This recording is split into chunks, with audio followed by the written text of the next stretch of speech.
Hello everyone, কেমন আছো সবাই? নিশ্চয়ই সবাই খুব ভালো আছো। আজকে আমরা চলে এসেছি সানফ্লাওয়ার গার্ডেনে।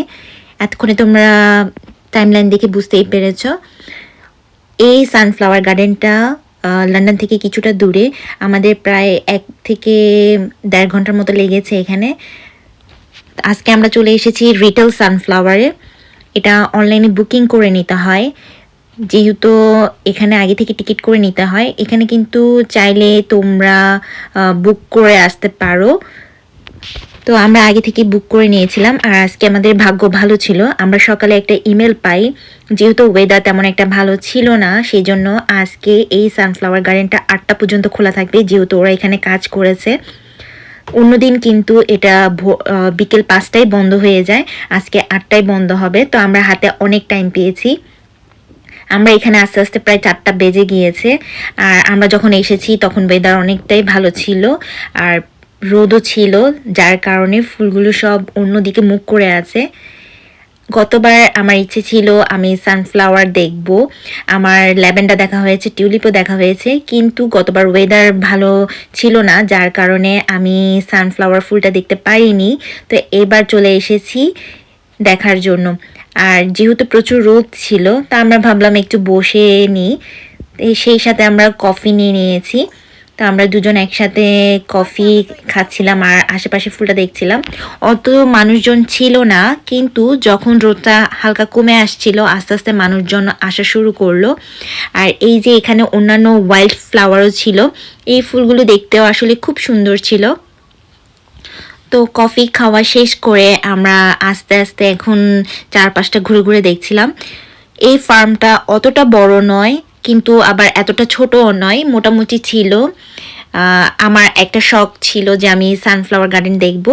তো শেষমেশ আমার সেই শখটা পূরণ হলো। আমরা প্রচুর ছবি তুলেছি এখানে, আর আমি অনেক ভিডিও করে নিয়েছি, আস্তে আস্তে তোমাদের সাথে শেয়ার করব। এখানে দেখলাম সবাই কিন্তু ফুল তুলছিল। আর আরেকটা জিনিস তোমাদেরকে বলিনি, আমি বাসা থেকে চিন্তা করে এসেছিলাম যে আমি কেচি নিয়ে আসবো, এখানে ফুল তুলবো, কিন্তু কেন জানি না আমি আবার ভুলে গিয়েছিলাম।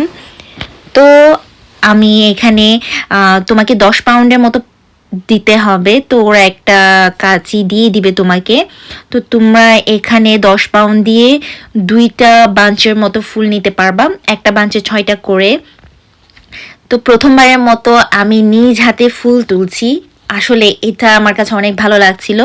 এর আগে আমি কখনো ফুল তুলিনি, তো প্রথমবারের মতো আমি ফুল নিচ্ছি, খুবই ভালো লাগছিল আমার কাছে। তা আমরা আসলে দেখছিলাম কোন ফুলটা দেখতে বেশি সুন্দর। এখানে কিছু কিছু ফুল অনেক বড়, দেখতে অতটা ভালো লাগছিল না, আবার কিছু একেবারে ছোট। তো আমি আসলে খুঁজে খুঁজে দেখছিলাম কোত্থেকে ফুল নেওয়া যায়। আরেকটা কথা বলতে ভুলে গেছি, তোমরা কিন্তু চাইলে এখানে এই ওয়াইল্ড ফ্লাওয়ার মিক্সড ফ্লাওয়ারগুলো নিতে পারবে 2টা বাঞ্চের বদলে। তো একটা ওয়াইল্ড ফ্লাওয়ার আর একটা সূর্যমুখীর বাঞ্চ নিতে পারবা। তো আমাদের ফুল তোলা শেষ, আর এখন প্রায় 8টার কাছাকাছি। আমরা অনেকক্ষণ এখানে ছিলাম, এখন আমরা আস্তে আস্তে বেরিয়ে যাব, সবাই আস্তে আস্তে চলে যাচ্ছে। এখন কিন্তু প্রচুর মানুষজন, আসলে সন্ধ্যা করে সবাই এসেছে, সবাই এখানে ফ্যামিলি নিয়ে এসেছে, ঘুরছে, খুবই ভালো লাগছে। এই যে ফুলগুলো দেখতে খুবই সুন্দর লাগছিল আসলে। এখন আমরা আস্তে আস্তে চলে যাব। তো আমি তোমাদের সাথে কিন্তু শেয়ার করে দিব লাস্টে ফুলগুলো দেখতে আসলে কেমন লাগছিল। আমি রাতে এসেই ফুলগুলো ফ্লাওয়ার ভাসে সাজিয়ে নিয়েছি, নয়তো ফুলগুলো নষ্ট হয়ে যাবে। ফুলগুলো দেখতে এত সুন্দর লাগছিল। তো আজকের ভিডিওটা আমি এখানেই শেষ করছি। সবাই খুব ভালো থেকো, খোদা হাফেজ।